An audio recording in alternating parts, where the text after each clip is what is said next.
Imagine asking for a cheeseburger and someone offering you broccoli instead. Not as satisfying, not at all what you asked for. I feel this is a great metaphor for what we are seeing happening between Meghan Markle and her father. Now, I have to admit, I wasn't following what was going on in 2018 and 2019. So, what I want to do is a series of videos just looking into what happened back then and how that is a predictor for what could be happening now. But before we get into it, let me introduce myself. My name is Tiffany, and this is Revealing the Narc. Join me as I highlight narcissistic traits in celebrities and public figures. Everything here is in my opinion and is not professional advice. If you enjoy the analysis, please like and subscribe. So what I wanted to do today is get started immediately with the People magazine article that was published in 2018 or 2019. We'll get into it in a second and I'll confirm the date. But what led to this is that five of Meghan's friends, and to this day, we do not know the identity of these friends. They went to People magazine to stand up for their friend because they felt their friend was being bullied in the press. And during this period when they went to People magazine, they also leaked excerpts from Meghan's letter to her father. So I want to tell you now, I have not actually read the People magazine article. I wanted to do a live reaction on this video. So let's go through it step by step and find out what was said exactly. Okay, everyone, let's begin. So, this article, everyone, is titled Meghan Markle's Best Friends Break Their Silence. We want to speak the truth. If I'm thrown some kind of curveball, I always think I gotta talk to Meg. A friend tells People in this week's cover story, and it is by Michelle Tauber, published on February 6, 2019. So, let's get the timeline into perspective. Harry and Meghan married in May of 2018. At this point, this is when the estrangement with her father pretty much began.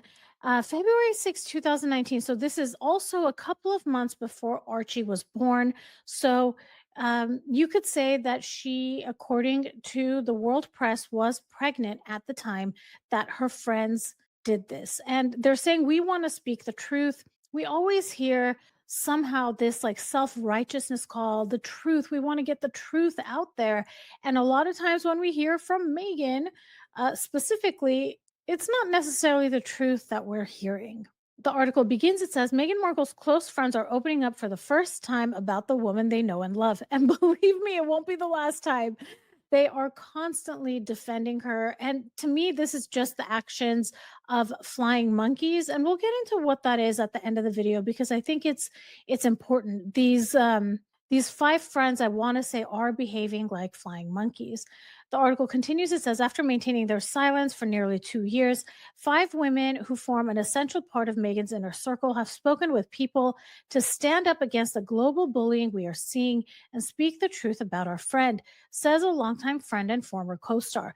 So you can imagine at this point, Meghan is very angry because she is not able to openly go out and tell her story in quotation marks. We've seen ever since Megxit how many times she has tried to tell her story. We've heard it in her podcast, in the Netflix mockumentary, in the Variety interview, in the Cut interview, in Harper's Bazaar, in With Love Meghan, just over and over and over. She just wants to put out her story.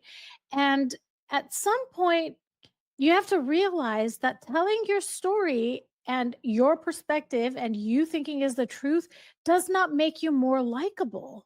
The article continues. It says Meg has silently sat back and endured the lies and untruths. Really? Has she been silent? I don't know. Maybe in 2019 she was silent, but she was getting everything ready for what she was going to expose later. The article continues. It says her former co-star says in this week's cover story, with Meghan and her husband Prince Harry expecting their first child this spring, we worry about what this is doing to her and the baby, adds the co-star. It's wrong to put anyone under this level of emotional trauma, let alone when they are pregnant. So I'm just going to take a guess here, and I could be absolutely completely 100% wrong, but when they're saying her former co-star, and we know that every single person interviewed here, these were female friends, I want to say that this is I want to say this is Abigail Spencer. It's just a guess, and I'm using the jump to conclusions, Matt, everybody. And I really don't like when people say untruths. Call them lies. They end the sentence with and untruths. A lie is an untruth. Something is either true or it's a lie. Granted, people have different perspectives of what may have happened, but truth is absolute. There's only one. And anything that deviates from the absolute truth is a lie. So I think this is just being said for emphasis. And this is all just my personal opinions. I don't like using the word untruth. The article continues. It says, in candid interviews, the women who requested anonymity to protect the private relationships they hold dear set the record straight on everything from Meghan's relationship with her dad to an up close view of her wedding to the reality of her day to day life at Kensington Palace's Nottingham Cottage. We've all been to their cottage, says a close confidant. It's small and she's made it cozy, but the perception of their lifestyle and the reality are two different things. Meg cooks for herself and Harry every single day. Now, we have the benefit of hindsight. We know that shortly after this is when they move to Frogmore Cottage and they did tons of renovations there. We know now Meghan had $1 million that she spent on clothes as in one of the years she was part of the royal family. So to say that the perception of their lifestyle and the reality are two different things, I don't buy it. I don't buy it. Meg cooks for herself every single day. This is what most people do. Did any of you ever think that Meghan isn't cooking for herself every single day? I never had that perception. And notice again that there's always this talking down of Nottingham Cottage, like they were devalued by being given this home. But we've heard so many times that William and Catherine, Prince and Princess of Wales, lived there with Prince George.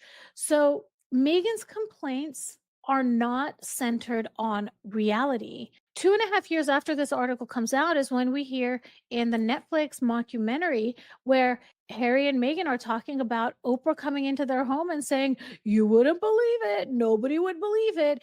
As far as people were concerned, we were living at a palace, and we were in a cottage. We were living on palace grounds. Yeah. But Nottingham Cottage, it was so small. Well, Oprah came over for tea, didn't she? She did. And when she came in, she sat down, she goes, "No one would ever believe it." No one would ever believe it. It's devaluing of the home that they were gifted, that they were living in rent free.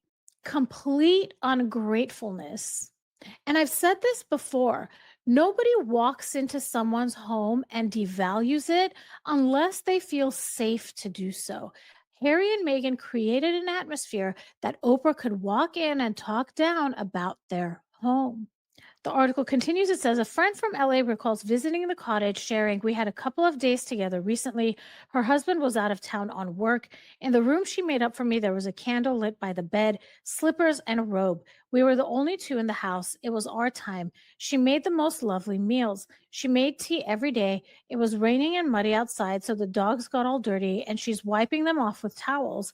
How much she loves her animals, how much she loves her friends, how much she loves feeding you, taking care of you. None of that has changed." I'm not sure why this information is considered important. I mean, isn't this something everybody does? Make sure their guest is comfortable and makes tea and makes sure that there's food. I don't know. I feel like it's almost like the bar is so lowered that doing ordinary things puts Meghan above and beyond everything else that we've seen.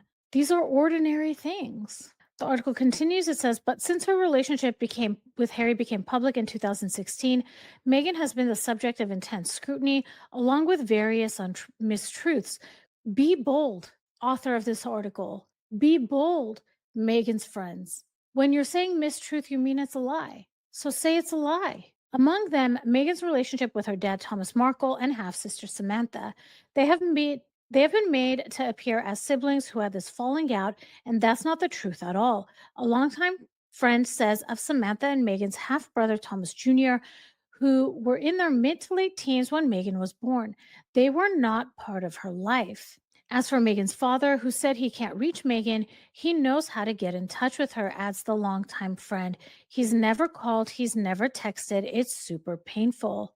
So, everybody, let me know in the comments, hasn't this been proven to be a lie? Weren't there text messages? Hasn't Thomas Markle Sr. tried to reach out to her? And also, don't we have photographs showing that Samantha and Thomas Markle Jr. were around Megan when she was growing up? This is distancing language. She wants to distance herself from the Markle family. We knew that she was doing that, just based on what we know now, uh, from sources like Tom Bauer's book Revenge, that there was a reason Megan isolated her family or isolated herself. There's a reason why Megan wanted to be sure that the only person that was whispering Megan's history to Harry was Megan. So she couldn't let anybody that could destroy this vision of her, this image of her that Harry had, into the group, because Harry would find out and the royal family would find out that Megan had been lying. One of the examples I can think of right off the top of my head is when Trevor Engelson, Megan's ex husband, made a speech at their wedding. He said, and I quote, "I want to give Megan the family she never had." And apparently, Thomas Markle Sr. has said he was shocked, hurt, and confused by this statement because he has repeatedly said, "She did have a family. I was there. I raised her. She had everything she needed." We've also heard of her lying about who paid for her education. We have clips from Megan giving a speech in Fiji, I believe, in 2018, where she's talking about how she paid her way through college, but we find out that is not true either. So we know that Megan really made up this history of who she was, and she couldn't have anybody there that could refute the truth. And dare I say, Megan lied about these things. The article continues. It says, "For the friends who talk to her daily, Megan is an ever present support, a consummate listener who balances passion for her work with an intense interest in people." Really, Megan, you're interested in listening to people? You pay attention when they're talking? Here's a couple of clips, everybody. Take a look at these. And just as a preview, very soon I'm going to make a video specifically about the narc stare and when they pretend they're paying attention, but they're actually not. So that's going to come out in the next couple of days. But take a look, enjoy this.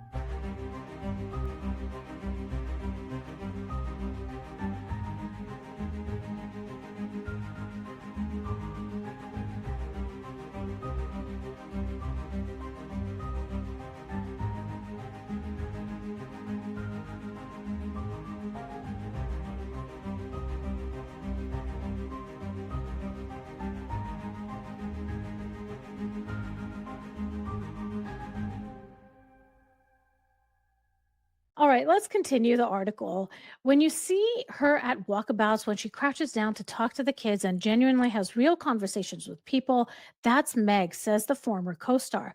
That's how she crouches down with our kids at home. That's how she plays with them. That's how she engages with people and how she always has. Guess what, everybody? I also crouch down when I'm talking to kids.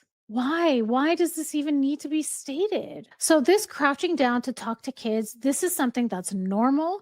This is something that's not special.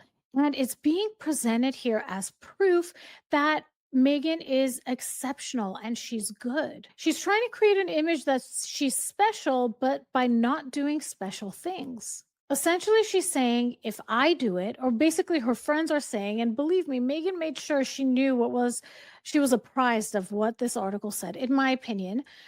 If the narrative that's put across is, if Megan does it, it's exceptional. It says a lot when you need applause for doing ordinary things. The article continues. It says, even amid the worldwide spotlight focused on her wedding day last May, we could feel Meg's energy, the calm that she moves with. That's how it felt because that's how she and Harry are as a couple. And I can't help but laugh because we now know she walked into St. George's Chapel and said, can we put perfume in here to make it smell different? Now I'm paraphrasing, of course. We heard about what a bridezilla she was. She is not. It's funny how contradictory, um, Meghan's actions and Meghan's persona in her own head are. Okay, so it looks like this is where the article ends. It says, a selfless friend who writes thank you notes for reasons big and small and is the best listener. Meghan is also a clutch advice giver for those who rely on her. Who uses the term clutch? Anyways, if I'm thrown some kind of curveball, I always think I got to talk to Meg, says a former colleague. We talk daily, and the first thing out of her mouth is, how are the kids? How are you? I'm not even allowed to ask about her until she finds out about me. Whoa. That is a red flag. And I will explain to you why, to me, that is a red flag. So let me tell you why this sentence does not sit well with me. I know people that are cluster B, and in history, in my recent past, they always knew all the details of my life, what I'm doing, where I'm going, what my aspirations are, what I'm purchasing, and I never knew any details about them because it was constantly asking me questions, getting information from me, and when it was time for me to find out about them, the conversation would be shut down. This is a type of power and it's a type of control. It's people use information and information can be used against you. And you walk away feeling, why did I disclose so much of that? At some point, you recognize in your gut that you shared too much of yourself with someone and it was not reciprocated. That is exactly what I'm seeing when this is said, that we need to find out about everything that's going on in your life first. Tell me about what's going on in your life first. It's made to sound like it's sweet and this is what a caring friend does, but relationships are 50-50. It shouldn't always be, hey, you go first. How are you? How are your kids? No, there are going to be times that your friend is going to be the one that needs to talk first because they're the ones going through the thick of it. And there are going to be times when I or you will be the one that needs to be the one to go first because you are going through the thick of it. This is a very manipulative statement here, and it's made to seem like Meghan is this wonderful friend. But to me, this actually highlights the imbalance in her relationships. Okay, everyone, I want to mention we went through this article and I did not see at all excerpts from the letter. So I need to do some digging because I was under the impression this article contained fragments of that letter. Why are they not here? So maybe I made a mistake and chose the wrong article, but it's highly suspicious that they're not here. And let's close this video out by talking about flying monkeys because these 5 friends are behaving like Meghan's flying monkeys. Flying monkeys are the people who step in to defend, explain, excuse, or attack on behalf of the narcissist, often without realizing that they're being used. They repeat the narcissist narrative, protect the narcissist's image, and apply pressure to anyone seen as a threat, all while the narcissist stays at a distance with clean hands. With these flying monkeys, they can be categorized into 4 different patterns. The first one is the oblivious flying monkey, or the well-meaning helper. These people genuinely believe they are helping and don't realize they're being manipulated. They repeat the narcissist's story as truth. They defend the narcissist because they think they're protecting a victim. They don't question inconsistencies, and they get emotionally sucked into the drama. They're dangerous because they spread the narcissist narrative with total sincerity, making it more believable. In Meghan's case, one or more of these People magazine article friends may fall into this category, believing they were defending a mistreated friend. The next one is the empathic or rescuer flying monkey, aka the savior personality. These are people who love to help, soothe, comfort, and fix. Narcissists weaponize their empathy. Characteristics of this type of flying monkey is that they think the narcissist needs protection. They jump in to mediate. They become the narcissist's emotional spokesperson. They get used because they don't set boundaries. They're dangerous because their empathy gets redirected into enabling abuse. The third kind is the guilted and threatened flying monkey, aka the reluctant supporter. These people don't actually want to get involved, but the narcissist emotionally pressures, guilts, or intimidates them. Characteristics include that they fear losing the narcissist's approval, they don't want to be the next target, they're manipulated through obligation or guilt, they comply to avoid conflict. They're dangerous because their loyalty is coerced, but it still reinforces the narcissist's power. Let's take a break here because as I was talking through this, it made me realize that this third type of flying monkey sounds a lot like what I imagine employees of Meghan would be like. We heard that Meghan always had someone in her sights at work. And I imagine that when you're working in an environment like this, where there's one person that's always a target, that there is this coerced way of being that you don't want to be the next target. So you just keep going along. You're doing it because you're earning a paycheck and maybe you don't feel like you have a way out or it's difficult to find a job or whatever the reasons might be. This is the immediate thing I thought of when I was trying to think of an example of this type of flying monkey. And finally, the last one is the malicious flying monkey. This is the co-conspirator, and this is the most dangerous type. They know exactly what the narcissist is, and they actively participate. They enjoy the drama and the control. They help smear targets. They assist with revenge. They attack critics directly. They amplify the narcissist narrative for personal gain. And they're dangerous because they operate consciously, sometimes even more aggressively than the narcissist. And an example just off the top of my head that I can think of are the bottom of the barrel Sussex Squad members. There was that one disgusting fool who went for Lady C, and this really bothers me, went after Lady C for the beautiful act of adopting children. Shame on you. I don't even know that loser's name, but I feel sorry for someone who sees a beautiful act of adopting a child as a weakness. We often, I'm getting emotional about it. We often praise the adoption of animals, right? How beautiful to do the same with children that are in need. So shame on you, you sicko that I don't even know your name. When I hear people talk like that, when they defend Meghan and they do it so disgustingly, my immediate thought is they must have never been in around a narcissist, raised by a narcissist, dated a narcissist. That's my hope for them. I hope that your ugly behavior is because you have no idea what it's like being around these types of sick and evil people that are out to hurt you. And I was chatting with this about a friend, and my friend said that could explain it, that they've just never been around it, they've never experienced it. That's why they don't know, or they're the narcissist themselves. And that clicked for me. I had not put two and two together.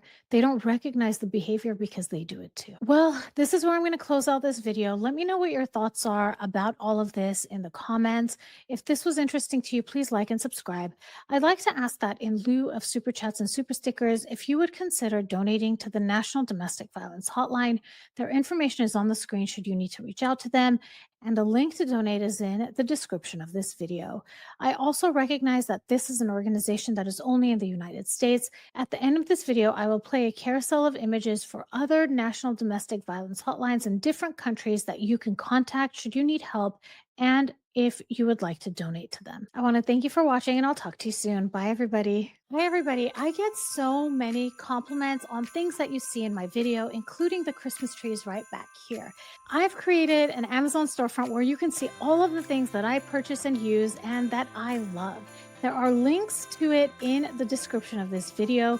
If you choose to use my links, there's no additional cost to you and I earn a small commission. This is just one way that I can continue to create content and just another way for you to support the channel. I appreciate you so much and I appreciate the consideration.